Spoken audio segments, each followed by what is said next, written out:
Okay, guys, welcome back. I had some technical difficulties starting this video, so I started it over.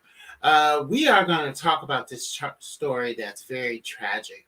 Like, share, and subscribe to the YouTube channel. This is Edward coming to you live from No Spirit Juice, No Additive. This child, 2 years old, was killed by her father, and on FaceTime because he wanted to get back with the mother. I come in from work and I watch YouTube and I see constantly videos of men killing women. It is monstrous. It's just just crazy.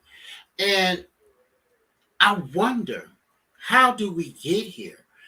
But we look at the state of the world today. We have mass shootings, we have black on black violence, gun violence.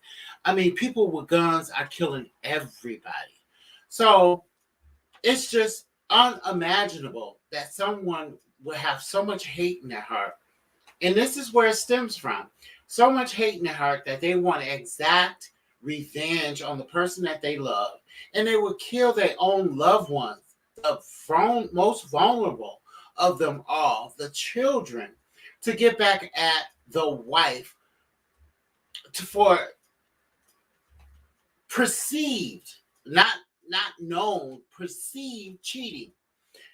It's getting crazy in these streets. We have to take more time and get to know who it is we are entering into relationships. We have to do our due diligence. We have to have references, okay, of people that they've dealt with in the past. We have to pay attention to what they tell us and what they show her. If somebody is so aggressive and monstrous to someone else, you have got to believe that you're not exempt, that this person will exact the same violence upon you. I am amazed at this story. Let's get into the story, and then we will come back and talk. Fox 26's Gabby Hart has been following this story from the start, and she joins us live. So, Gabby, what did the family have to say? Well, I can tell you it was really an emotional interview. This family had tears flowing from their faces as they recalled the moments that the suspect, that they say that suspect, which is the child's father, FaceTimed them, even forcing the mother to watch him injure her child and showing the grandfather that child's bloody and beaten body. Her face was just covered in blood. He hit her with something really hard. And then he called me on FaceTime, and he showed me that he choked her on FaceTime as I was on there. And I said, Trey, that is your daughter. That is your daughter. Stop. That is your daughter. She loves you. I care about her. You care about her. Like, that is your daughter. And he told me, his exact words was, you only love that man, so you did this to her. Kirsten Watson tells Fox 26 she's still numb and in shock. Around 10 o'clock Monday morning, her child's father, identified by police as 25-year-old DeAndre Flanagan, stormed into her job at Walmart in North Harris County. He had their 2-year-old daughter, Zavea Marie, who had just been dropped off at daycare, in his arms, and he began screaming at Watson. He just wanted my phone. He's screaming at me, cursing me out, telling me, what's the passcode? Tell me the passcode or she's going to get it. And I'm telling him the passcode, and I'm telling him over and over and over. But at the end of the day, I guess it just wasn't enough. After he took off with Zavea in hand, police say Flanagan took deputies on a 30-mile chase. The car eventually came to a stop on Stubner Airline Drive near Veterans Memorial, where officers took Flanagan into custody uninjured.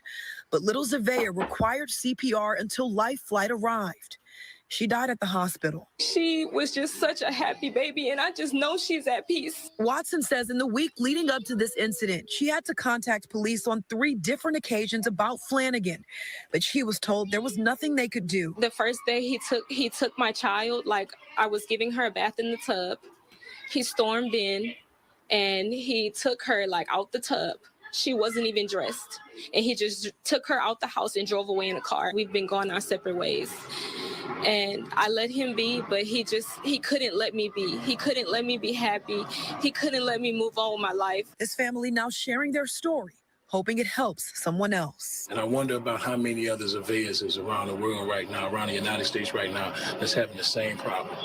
That's in the city, that's in the state. We got to help one another. Now, that suspect is charged with murder. He was set to appear in court today, but waived his right to appear. I can tell you that a judge set his bond at $1 million.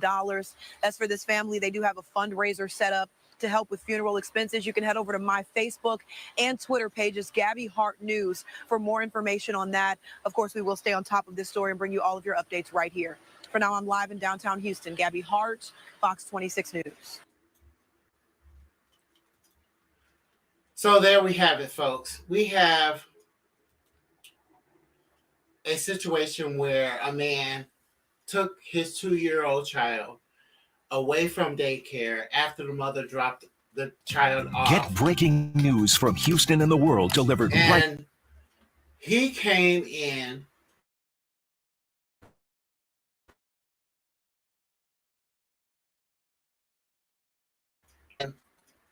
the phone from her and then stormed out. He demanded the passcode, stormed out, and then took the child somewhere.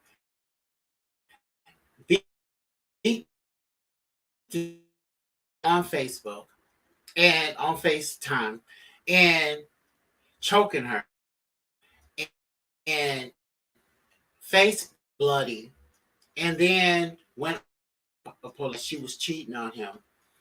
And this is a horrific story. This story is just indicative of the times that we live in. I just can't say that enough, that we don't know the people that we enter into relationships with, and we ignore the signs. And there are signs that these people are somewhat mentally impaired and have some type of mental health functions. Abandonment issues, rejection issues. Okay, some people, it manifests differently. Okay, we have got to know the people that we enter into relationship with. We cannot just fall into relationships nowadays because we never know who it is that sits in front of us. We have got to first and foremost do a self-inventory of self and find out why it is that we so readily accept these people into our lives and that we call ourselves all of that, but at the same time, we accepting into our lives people that needs help, and that it's destroying lives. I come in from work, like I started off saying in the beginning of this video, and I watch constantly how women are being killed in droves by their loved ones. This is unheard of in the past.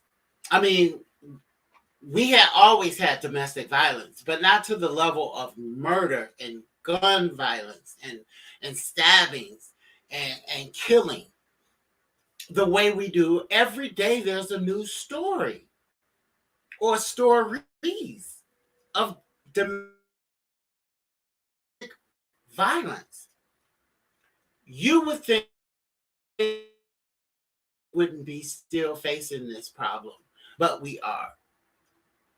And it's all because we don't do our own work on self.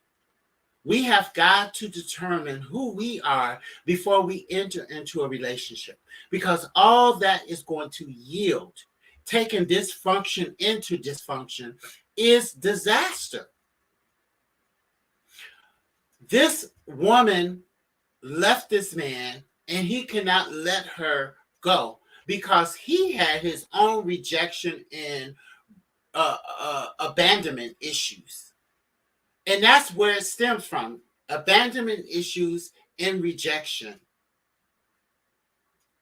At some point in his life, he was rejected and abandoned to the extent where it has left a indelible impression on who he is as a person. And he's inflicting violence on those of people that have him in that state of recurrence. We have got to get to know who we are in relationships. We cannot take for chance our life in the lives of our loved ones for love or perceived love without knowing the person who's sitting in front of us and not knowing the person that we sit in. This is a combination of different issues going on here. You know, she chose this man.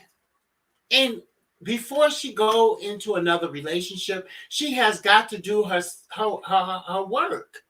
She got to figure out what is it about her that needs this type of man in her life. If not, she's going to receive the same type of man.